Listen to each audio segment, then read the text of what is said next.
Good evening, I'm Erin Burnett, and out front tonight we begin with the breaking news. Tensions boiling over anger over Trump's immigration raids and his decision to deploy National Guard forces and U.S. Marines to Los Angeles reached a fever pitch today. Here's what happened. A U.S. senator gets forced to the floor and handcuffed during a press conference being held by the Secretary of Homeland Security, Kristi Noem.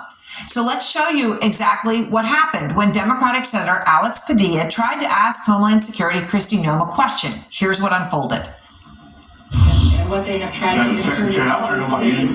So I want to say thank you to every single person that has been able to do that. Hands up. Also, I want to I'm Senator Alex Padilla. I have questions for the Secretary. Because the fact of the matter is, a half a dozen violent criminals that you're rotating on your... I also want to talk about... It's an unsettling moment. Padilla forcibly removed from the room, as you can see. And what you're about to see now, all right, is what happened. So we just saw him get over to the door, right, being pushed. Let's show you what happened next. On the ground. Hands behind your back. Hands behind your back. If you get my hands, go ahead, put behind my back. All right. Cool. Ankle in hand. Lay flat. Lay flat. Other hand, sir. Other hand.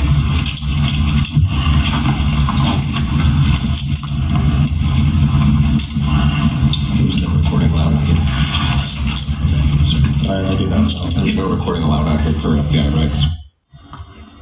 So you heard that official there off camera at the end saying no recording allowed in here per FBI rights, as they noticed that someone from Padilla's office was actually filming all of this. The images of a sitting U.S. senator being forced to the ground and handcuffed, as I said, are unsettling. It is shocking. Padilla has later just spoken about the incident. If this is how this administration responds to a senator with a question, if this is how the Department of Homeland Security responds to a senator with a question, you can only imagine what they're doing to farm workers, to cooks, to day laborers out in the Los Angeles community and throughout California and throughout the country. All right, Senator Padilla is going to be out front in just a few moments to talk about exactly what happened. As reaction to the incident has been swift, the California governor, Gavin Newsom, posting a picture of Padilla being handcuffed with the caption, "If they can handcuff a U.S. senator for asking a question, imagine what they will do to you." Minority Leader Chuck Schumer calling for an investigation. The LA mayor calling the incident abhorrent and outrageous. Now that's on the Democratic side.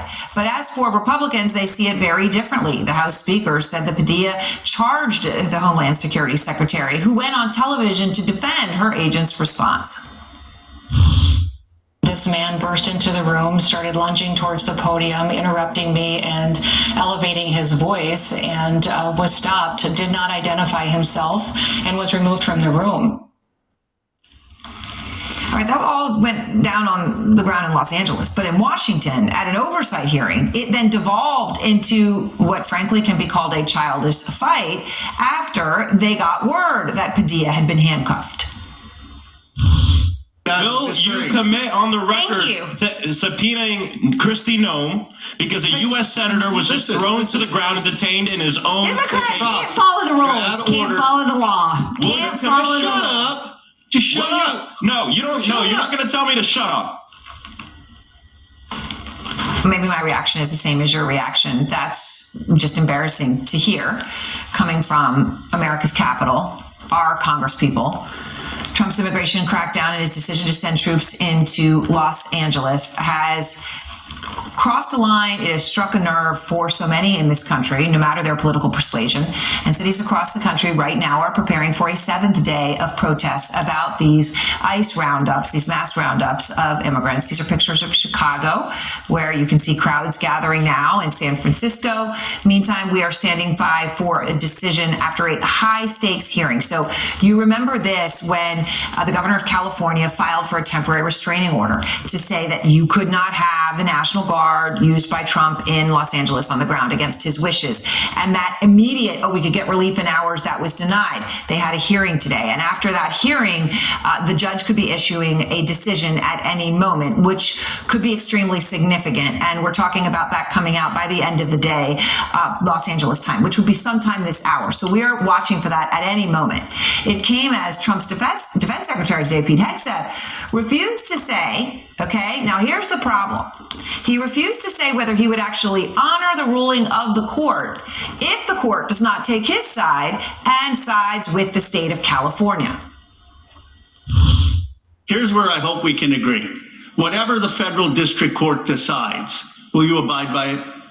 Well, this is a pending situation. So will you agree, though, that it's not my legal view, it's not your legal view that makes the decision in America. It's the federal judiciary.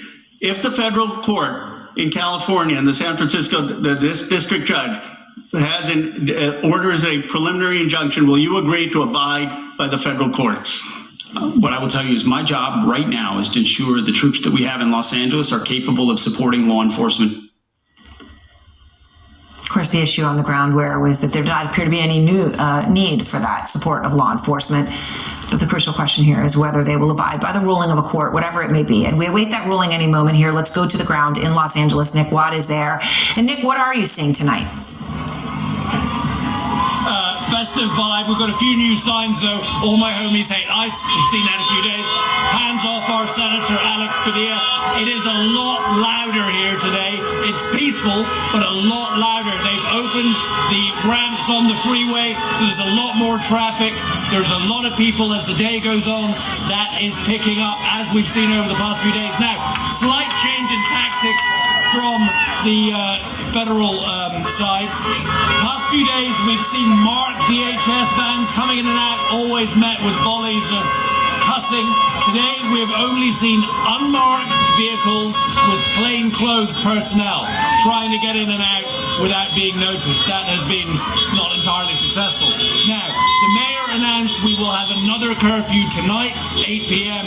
local time here in Los Angeles. Last night we saw the LAPD moving in and making arrests even before then. So after about 7 p.m. they declared an unlawful assembly outside City Hall and the police moved in and started arresting dozens of people. So the crowd right now